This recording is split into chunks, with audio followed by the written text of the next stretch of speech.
Hello and welcome to NASA again. NASA Lockdown Problems Type Derivative of Parametric Functions. हमने already 3 type इसमें एक online videos में cover कर ली है, बाकी तो हमने क्लास में कवर किया था। हम अभी आगे की प्रॉब्लम की तरफ जाएंगे और देखते हैं। तो आज के टाइप का नाम है type derivative of parametric functions. सबसे पहले ये पैरामेट्रिक फंक्शन होता क्या है। जनरली हमको dy बाय dx या differentiate with respect to x करने को कहा जाता है, लेकिन कभी कभी हमको ऐसा दिया जाता है फाइंड dy बाय dx, लेकिन ये dy और dx में या y और x में कोई डायरेक्ट रिलेशन नहीं दिया जाता। जैसे लिखा जाता है y equal to at square और x equal to at cube वगैरह वगैरह। तो इस तरह से अगर कुछ रिलेशन दिया जाए तो हम dy by dx directly find out नहीं कर सकते, क्योंकि डायरेक्टली x और y के बीच में कोई इक्वेशन नहीं दिया गया है। तो ऐसे इसमें हमको किसी तीसरी चीज़ की मदद लेनी पड़ती है, वो है यहाँ पे t वो चीज़ है जो y और x को इनडायरेक्टली कनेक्ट करता है, इसलिए ये t को कहा जाएगा एक पैरामेट्रिक फंक्शन। और इसलिए इक्वेशन को अभी डिफरेंशिएट किया जाएगा, differentiate with respect to t, ना कि x। तो देखते हैं पहला प्रॉब्लम और देखते हैं उसको डिस्कशन। तो प्रॉब्लम दिया हुआ है find dy by dx if x equal to at to the power 4 and y equal to 2at square. यहाँ पे आप देख सकते हैं x और y के बीच में कोई डायरेक्ट रिलेशन नहीं दिया है, लेकिन इनके बीच में एक कॉमन चीज़ है, वो है t। a भी कॉमन है, लेकिन a एक कांस्टेंट होगा और इसलिए यहाँ पे t हुआ पैरामेट्रिक फंक्शंस। इसलिए हम इन दोनों को अलग अलग सॉल्व करके हमारा आंसर जो dy बाई dx है उसे हासिल करेंगे। जैसे हम लिखेंगे x equal to at to the power 4 और दूसरे साइड में हम लिख देंगे बाय 2at स्क्वायर। अभी हम में डिफरेंशिएट तो करना है, लेकिन डिफरेंशिएट हम विथ रिस्पेक्ट टू x नहीं t करेंगे। तो हम लिखेंगे differentiate with respect to t। इस साइड में भी हम विथ रिस्पेक्ट टू x नहीं करेंगे, हम करेंगे differentiate with respect to t। तो हम इस पहले लेफ्ट साइड को सॉल्व कर लेते हैं। हमको मिलेगा dx अपॉन dt, और यहाँ पे भी a कांस्टेंट है इसलिए a बाहर, d by dt t to the power 4, और यहाँ पे वो x to the power n वाला फॉर्मूला आ जाएगा। तो हमारा आंसर आएगा a, और आगे में t to the power 4 minus 1 मतलब 3। तो हमको वैल्यू मिलेगा dx upon dt equal to 4a t to the power 3। तो हमारा ये एक इक्वेशन हमको मिल गया। हम चाहे तो इसे नाम दे सकते हैं इक्वेशन 1। वैसे ही हम राइट साइड की तरफ आएंगे और यहाँ पे हमको दिखेगा y equal to 2at square. यहाँ पे भी हम differentiate with respect to t ही करेंगे। तो हमको मिलेगा dy by dt equal to 2 constant है, तो हम लिखेंगे d बाई dt। ये a भी कांस्टेंट हुआ तो a को भी बाहर लिख देंगे और यहाँ पे लिखेंगे t स्क्वायर। यहाँ पे भी x to the power n का फॉर्मूला आ जाएगा, इसलिए आएगा ट्वाइस a, 2 आगे आएगा मल्टीप्लाई में, और t to the power 2 minus 1 मतलब यहाँ पे आया 1। तो हमारा आंसर आएगा 2 मल्टीप्लाई बाई 2, तो ये हो गया 4at। तो हमको दूसरा इक्वेशन में मिल गया dy by dt equal to 4at।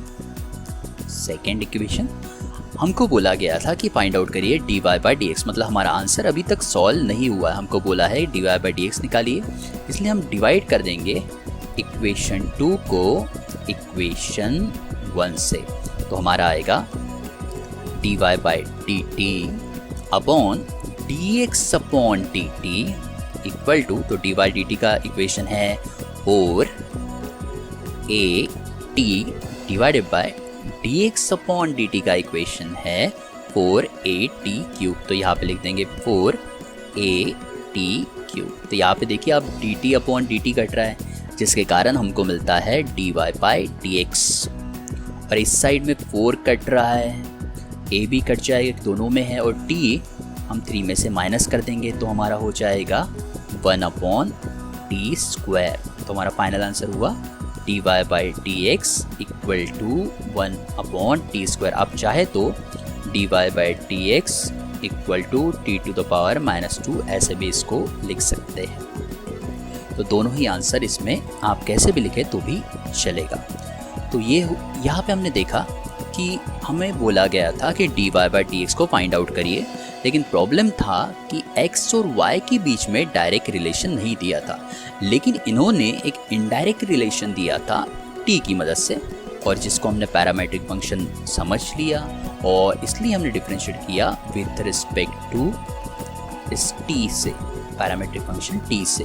और फिर एक बार dx/dt और dy/dt के वैल्यू मिल गई तो हमने एक इक्वेशन को दूसरे से डिवाइड कर दिया और फाइनल आंसर हमको मिला dy/dx इक्वल टू 1/t², या फिर आप बोल सकते हैं dy/dx इक्वल टू t⁻⁻2। तो बड़ा ही आसान सा सवाल था, मतलब नेक्स्ट बस दो अलग अलग चीज़ें दी, एक प्रॉब्लम के दो हिस्से कर दिए गए हैं और बस उन्हें जोड़ना है। तो नेक्स्ट प्रॉब्लम की तरफ चलते हैं, देखते हैं प्रॉब्लम नंबर 2।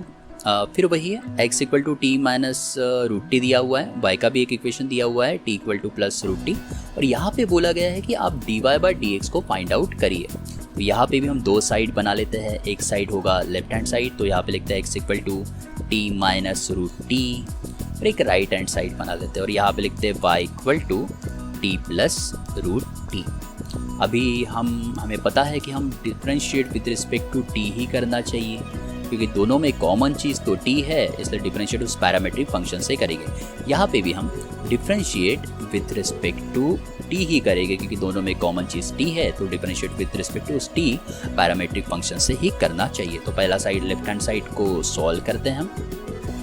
ये आएगा dx/dt equal to d/dt, bracket में लिख देंगे t माइनस d/dt, और यहाँ पे आएगा √t, है ना।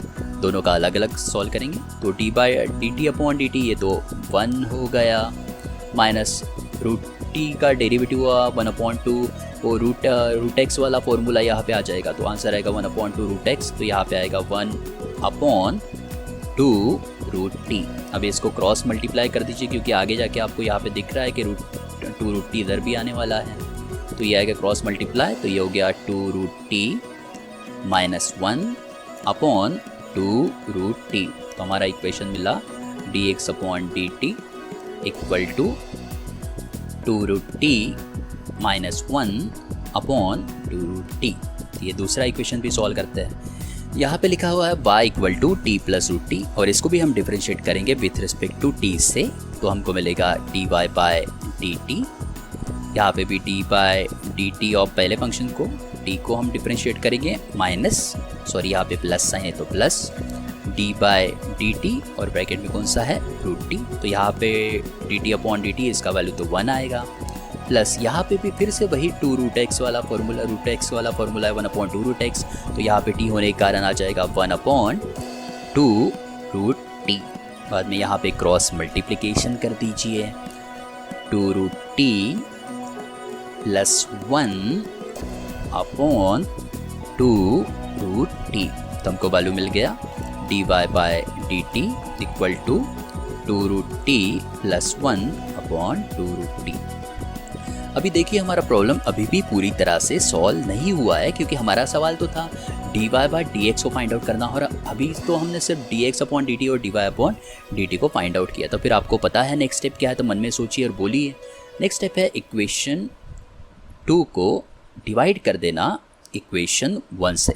तो ऐसा करने से हमको लिखना पड़ेगा dy/dt जो कि इक्वेशन 1 है, और उसके नीचे लिखेंगे dx/dt जो कि इक्वेशन 2 है। इनके करस्पॉन्डिंग वैल्यू भी लिख देते हैं। dy/dt का मतलब है 2√t माइनस 1/2 √t, और ये dx/dt का करस्पॉन्डिंग वैल्यू है 2√t माइनस 1, ऊपर में प्लस 1 था, और माइनस 1/2 √t।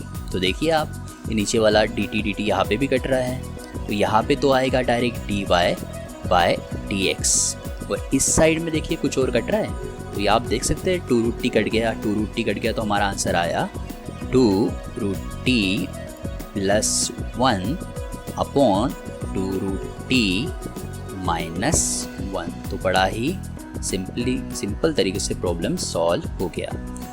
फिर वही बात, पैरामीट्रिक फंक्शन वाला टाइप तब कहा जाता है जब x और y में डिफरेंशिएट करना तो होता है, dy बाई dx निकालना तो होता है, लेकिन इनके बीच में कोई डायरेक्ट रिलेशन नहीं दिया जाता, और उस वक्त हम कॉमन चीज़ ढूंढते हैं, और वही होता है पैरामीट्रिक फंक्शन, दोनों को जोड़ता है, और उसकी मदद से डिफरेंशिएट करके हम आंसर फाइंड आउट कर सकते हैं। लेकिन सवाल ये है, क्या हमेशा ही ये टी ही पैरामीट्रिक फंक्शन करके यहाँ पे दिया जाएगा? तो जवाब है नहीं।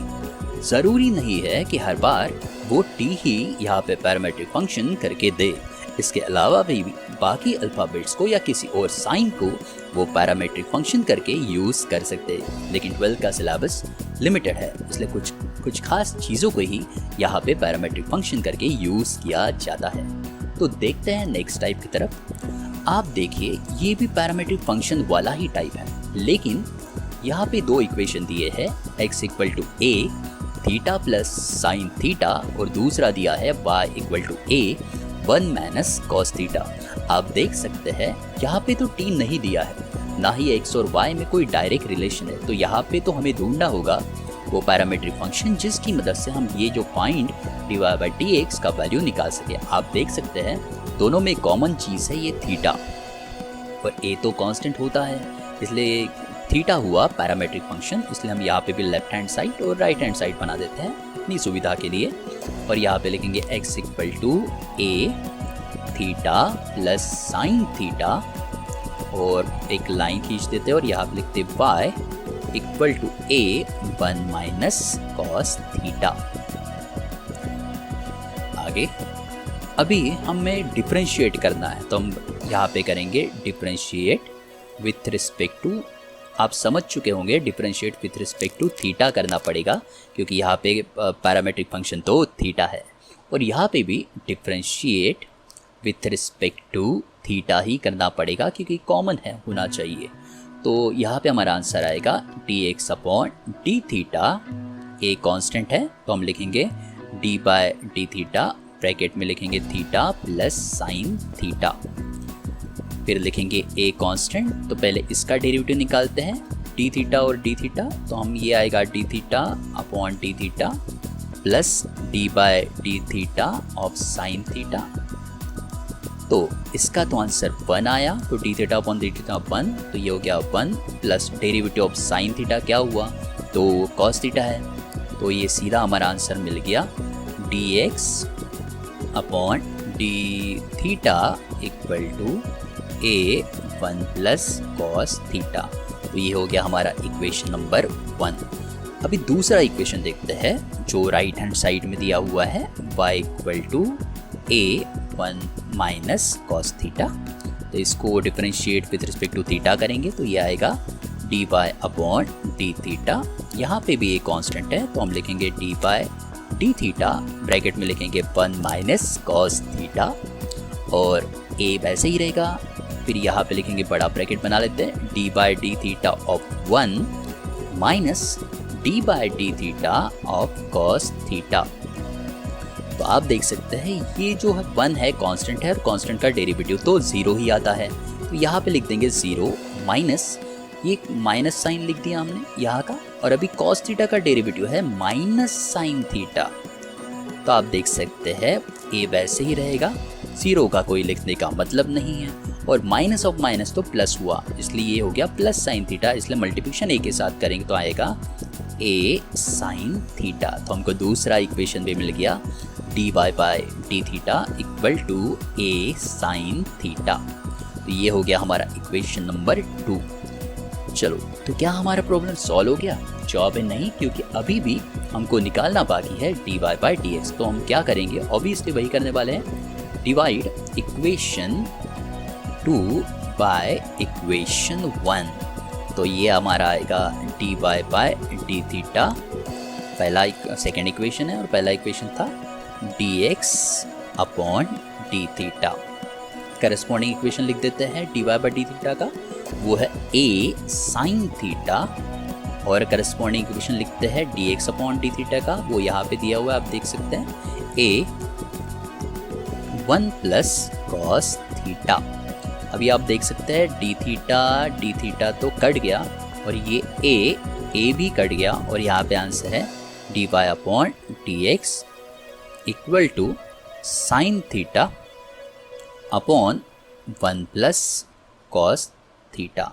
वैसे देखा जाए तो ये हमारा आंसर हुआ, लेकिन क्योंकि बुक में इसके आगे भी एक स्टेप दी गई है, इसलिए हम इसके आगे एक स्टेप करेंगे। आप देख सकते यहाँ पे हम एक फॉर्मूला अप्लाई करते हैं। फॉर्मूला ये है कि यहाँ पे cos 2, ऊपर में sin 2 थीटा का फॉर्मूला और नीचे 1 प्लस cos 2 थीटा का फॉर्मूला।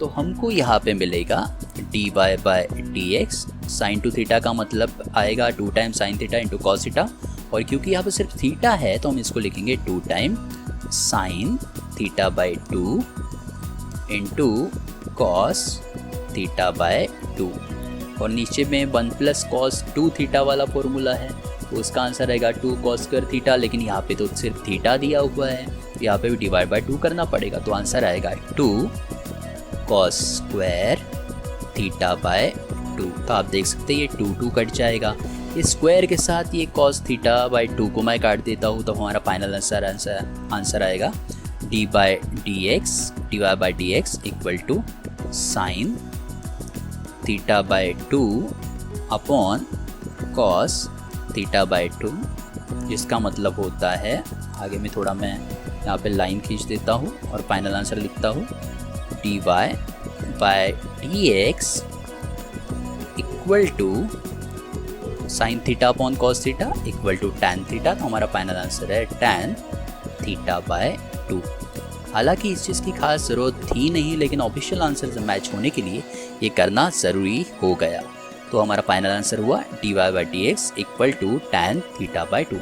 आप नोटिस करिए, ये अगली स्टेप करने के लिए हमको पुराने वाले टाइप के फॉर्मूले काम में आते हैं, ट्रिग्नोमेट्रिक फंक्शन वाले, और जब हम एक्चुअल ट्रिग्नोमेट्री पढ़ते हैं तो वही फॉर्मूले हर जगह में काम में आते हैं। इसलिए आपका ट्रिग्नोमेट्री वाला पार्ट थोड़ा स्ट्रॉन्ग होना चाहिए, और 11th वाला भी ट्रिग्नोमेट्री आपका स्ट्रॉन्ग होना चाहिए, क्योंकि वही वो चीज़ है जो आपके बेस को पहले स्ट्रॉन्ग बनाती है।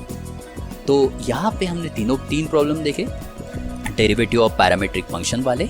2 बार हमने देखा कि t का यूज़ पैरामीट्रिक फंक्शन के लिए किया गया था। इस प्रॉब्लम में हमने देखा कि थीटा का यूज़ पैरामीट्रिक फंक्शन करके दिया गया था।